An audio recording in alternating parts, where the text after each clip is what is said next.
Assalamualaikum warahmatullahi wabarakatuh. Perkenalkan, nama saya Siti Amelia dengan NIM 2121194. Baiklah, di sini saya akan menjelaskan tentang biografi dan ajaran tasawuf Al-Ghazali. Biografi Imam Al-Ghazali yaitu Imam Al-Ghazali yang bernama lengkap adalah Abu Hamid Muhammad Ibnu Muhammad Al-Ghazali. Lahir pada tahun 1058 di Tus, sebuah kota di Iran saat ini. Ia mendapat penguasaan sebagai ulama, teolog, ahli hukum, dan mistikus terkemuka. Pendidikan awal Al-Ghazali meliputi studi hukum Islam, filsafat, dan teologi.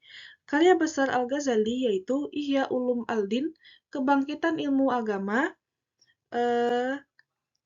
mempunyai dampak yang bertahan lama terhadap pemikiran Islam. Dia juga banyak menulis tentang filsafat, mistisme, dan etika.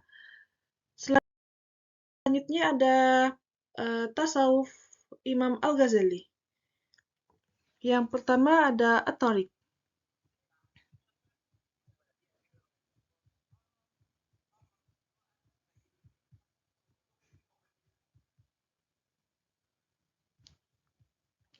At-Thariq adalah seorang muslim yang ingin mendapatkan jenjang tasawuf yang harus melalui 5 jenjang, yaitu taubat, sabar, kefakiran, zuhud, dan tawakal.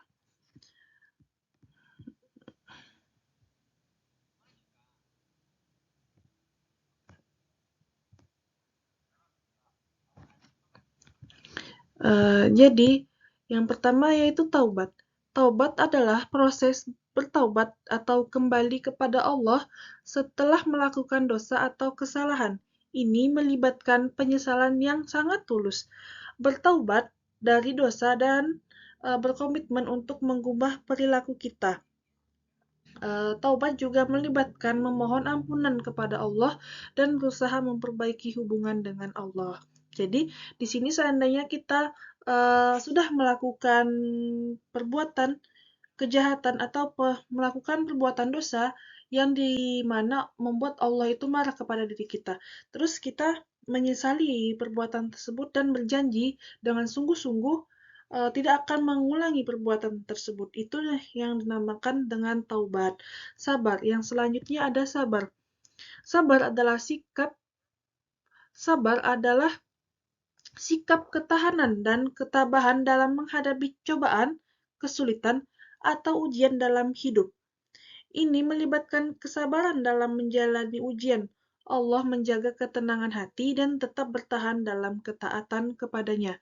Sabar juga melibatkan menerima takdir Allah dengan ikhlas dan mengandalkan Allah dalam menghadapi tantangannya.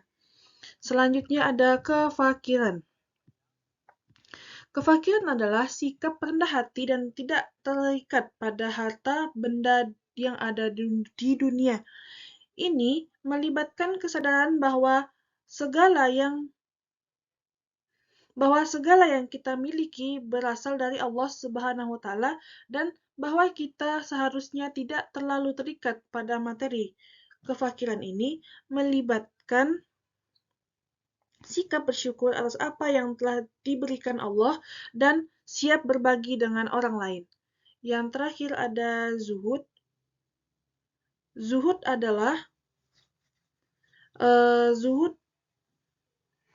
adalah sikap menjauhkan diri dari keinginan. Selanjutnya ada makrifat.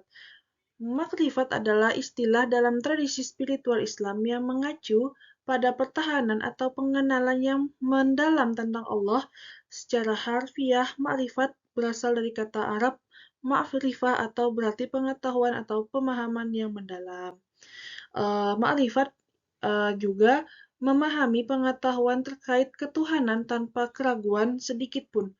Untuk mencapai pemahaman terkait Allah Subhanahu wa taala, setiap umat Islam harusnya memiliki hati yang bersih atau juga yang suci. Yang selanjutnya ada kebahagiaan. Dalam konsep tasawuf, Kebahagiaan itu mendapatkan melalui ilmu dan amal. Dengan memahami suatu konsep dan mempraktikkannya, maka manusia akan mendapatkan kebahagiaan.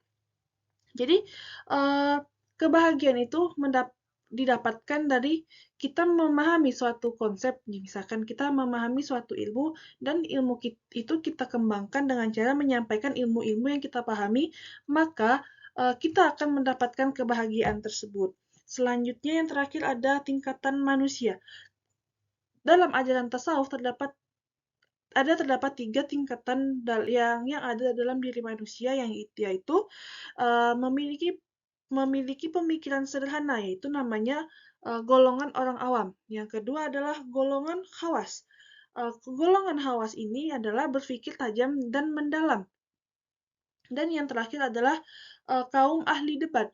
Kaum ahli debat ini di sini mampu mempersuasi atau mematahkan argumen orang. Jadi berdebat itu adalah saling beradu argumen dan mematahkan argumen orang lain demi menyampaikan argumen yang dia punya. Selanjutnya ada karya Imam Al-Ghazali. Karya Imam Al-Ghazali yang pertama ada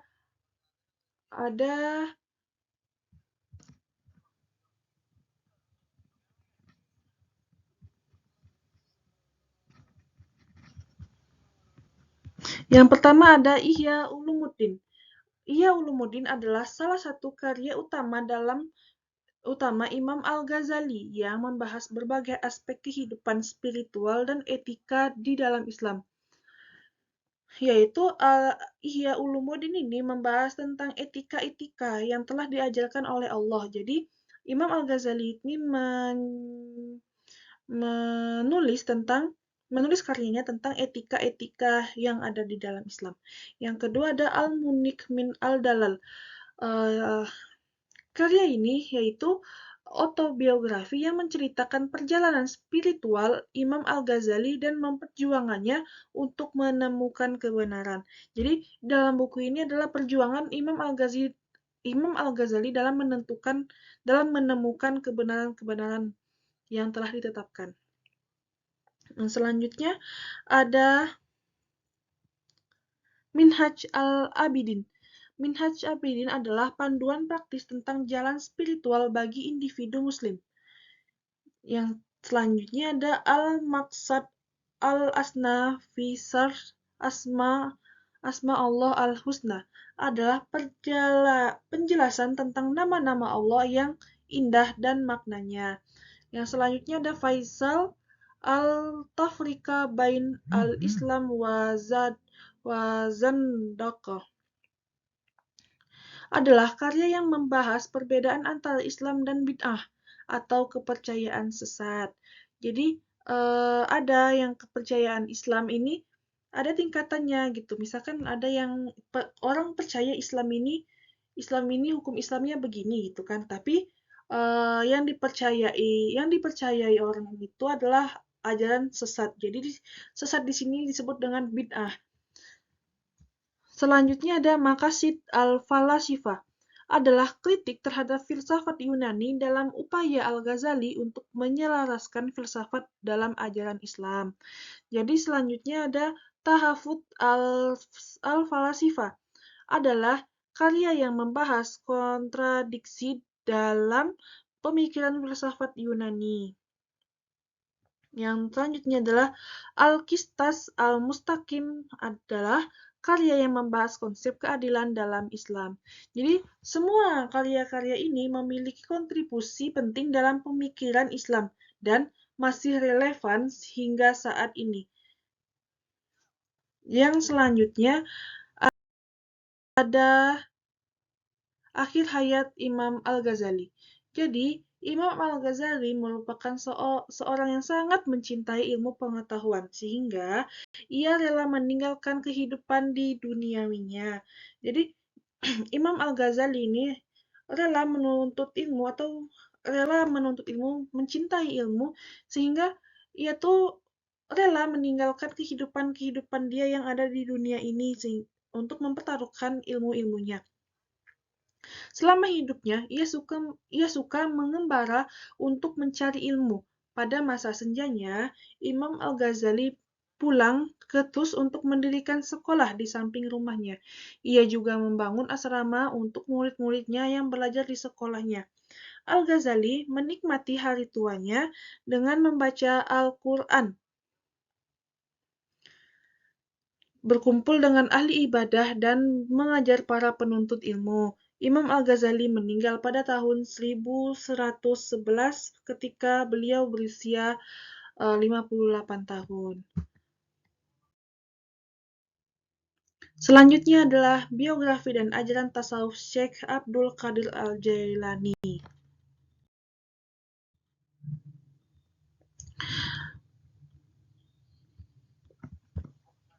Biografi yang pertama adalah biografi Syekh Abdul Qadir Al-Jailani. Nama lengkap Syekh Abdul Qadir Al-Jailani adalah sangat panjang, yaitu Syekh Abu Muhammad Muhyiddin Abdul Qadir Al-Jailani radhiyallahu anhu bin Abi Syahid Musa bin Junki Dausid bin As-Sayyid Abdullah Al-Jili bin As-Sayyid Yahya Az-Zahid bin As-Sayyid Muhammad bin As-Sayyid Dawud bin As-Sayyid Musa bin As-Sayyid Abdullah bin As-Sayyid Musa Al-Juni. Ia lahir di Jailan, sebelah selatan Laut Kaspia, Iran. Ia pada tahun 1077 Masehi atau 4700 Hijriah. Beliau adalah seorang tokoh sufi dan ulama besar dalam tradisi Islam. Beliau juga terkenal sebagai pendiri tarekat Qadiriyah, salah satu tarekat sufi paling terkenal di dunia Islam.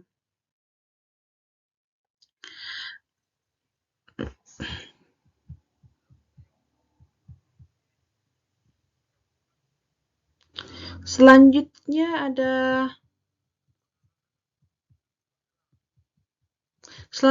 ada tasawuf Syekh Abdul Qadir Al-Jailani, yaitu yang pertama ada akidah. Akidah adalah berusaha bersungguh-sungguh dalam memahami dan mengamalkan Al-Quran dan Sunnah Nabi Muhammad SAW. Akidah adalah istilah dalam Islam yang merujuk pada keyakinan atau doktrin dasar yang meyakini oleh seorang Muslim. Ini mencakup keyakinan tentang Allah, Nabi Muhammad sebagai Rasul terakhir, kitab-kitab suci seperti Al-Quran, malaikat, hari kiamat, takdir, dan lain-lain. Akidah merupakan fondasi iman yang menjadi landasan bagi praktik keagamaan dan perilaku Muslim. Mubtadi mengikuti dengan berbagai sifat utama mereka yang gemar membersihkan hati dan pikiran. Secara istilah, mubtadi adalah digunakan untuk merujuk pada seseorang yang mengadopsi atau mempraktikkan bid'ah dalam agama. Bid'ah merujuk pada inovasi atau perubahan dalam agama yang tidak didasarkan pada ajaran yang sahih dan dari Al-Quran dan Sunnah Nabi Muhammad. Seorang mubtadi adalah seseorang yang memperkenalkan atau mengikuti bid'ah dalam praktik keagamaan mereka. Dalam konteks agama Islam, mubtadi sering sekali dianggap negatif karena bid'ah dianggap bertentangan dengan prinsip-prinsip agama yang telah ditetapkan. Islam mengajarkan pentingnya memegang teguh ajaran yang sahih dan menghindari inovasi yang tidak sesuai dengan ajaran agama. Penting untuk mencari pemahaman yang benar tentang akidah dan menghindari bid'ah dalam praktik keagamaan, mempelajari Islam dari sumber yang sahih, dan mengikuti tuntutan Al-Quran dan Sunnah Nabi Muhammad merupakan cara yang baik untuk memperkuat akidah dan menghindari bid'ah. Selanjutnya adalah mengabaikan dunia. Kita ini mengabaikan di sini mengabaikan dunia boleh saja di tanganmu atau berada di dalam sakumu, untuk engkau simpan dan pergunakan dengan niat yang baik. Jadi mengabaikan dunia ini adalah mengabaikan aktivitas yang ada di dunia, misalkan saling kegiatan sosial, misalkan apa ya, kayak pertemuan antara masyarakat gitu. Dia mengabaikan kegiatan dunia untuk berlomba-lomba dalam beribadah, misalkan hanya berfokus kepada mencari pahala dengan cara mengabaikan dunia. Itu juga termasuk ajaran tasawuf Syekh Abdul Qadir Al-Jailani. Yang selanjutnya adalah zikir. Zikir adalah istilah dalam Islam yang merujuk pada pengingatan dan pengucapan nama-nama Allah atau kalimat-kalimat pujian kepadanya. Zikir merupakan salah satu bentuk ibadah yang penting dalam agama Islam. Selanjutnya ada karya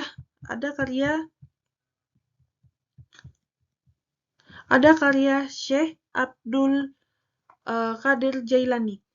Yang pertama ada Al-Ghunya li Talibi Tariq Al-Haqqi Azza wa Jalla, juga dikenal sebagai Ghunyat Al-Talibin. Kitab ini adalah salah satu karya utama Syekh Abdul Qadir Jailani. Kitab ini mengajarkan tentang jalan menuju Allah dan memberikan petunjuk praktis bagi pencari kebenaran spiritual. Yang kedua adalah Futuh Al-Ghaib. Kitab ini berisi wahyu dan pengalaman spiritual yang diterima oleh Syekh Abdul Qadir Jailani. Isinya mencakup berbagai aspek kehidupan spiritual, termasuk petunjuk tentang tauhid, zikir, dan peningkatan diri. Yang ketiga adalah Al-Fath Ar-Rabbani. Kitab ini adalah kumpulan khutbah-khutbah yang disampaikan oleh Syekh Abdul Qadir Jailani. Isinya mencakup berbagai topik termasuk tafsir Al-Quran, hadis, dan nasihat spiritual. Yang keempat adalah Sir Al-Asrar. Kitab ini adalah kumpulan nasihat dan petunjuk spiritual yang ditunjukkan kepada para murid Syekh Abdul Qadir Jailani. Isinya membahas tentang peningkatan diri, kehidupan spiritual, dan hubungan dengan Allah. Semua karya ini merupakan sumbangan penting dalam tradisi tasawuf Islam yang telah memberikan panduan atau inspirasi kepada banyak orang dalam mencapai kedekatan dengan Allah dan mengembangkan kehidupan spiritual yang bermakna. Selanjutnya adalah akhir hayat Syekh Abdul Qadir Jailani. Syekh Abdul Qadir Jailani menghembuskan nafas terakhir di Baghdad pada Sabtu setelah Maghrib, tanggal 9 Rabiul Akhir 561 atau 15 Januari 1166 Masehi. Beliau wafat pada usia 89 tahun. Kematian beliau sangat mengguncangkan dunia, tetapi ajaran dan perjuangannya tetap dilanjutkan oleh generasi penerus hingga saat ini. Sekian dan terima kasih penjelasan dari dua tokoh tersebut. Sekian dari saya, terima kasih. Wassalamualaikum warahmatullahi wabarakatuh.